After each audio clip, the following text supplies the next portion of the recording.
Mahal na Pangulo, napakaswerte po namin itong araw na ito at hindi sa paanyayang pinaulakan po ninyo. Ito po ay araw ng aking kapanganakan at alam ko rin po ito ang buwan ng inyong kapanganakan.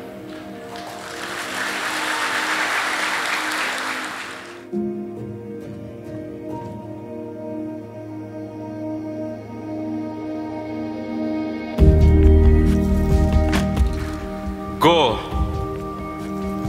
my boss, Christopher Lawrence Bongo, Special Assistant to the President, campaign slogan, piso ay magserbisyo.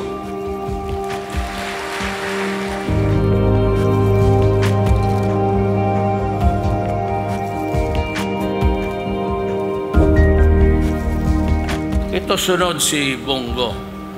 Actually, si Bongo, accidental aid yan siya. Mayor, kung wala kang aid, ako lang.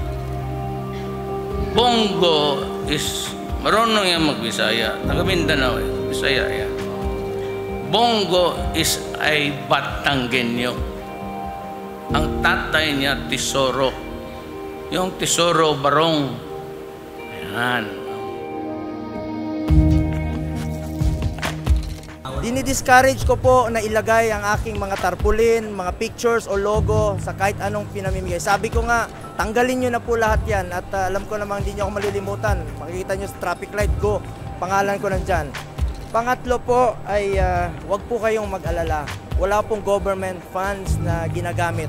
At unang-una, pinapaalala ni Pangulong Duterte sa mga government officials, including Secretary Anyo, na walang government funds na gagamitin.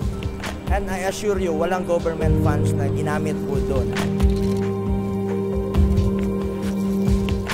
Alam niyo po, hindi po ako bobo. Ginagamit ko po ang utak ko at nag-iisip po ako. Hindi ko gagawin yan. Hindi po alimango ang isip ko.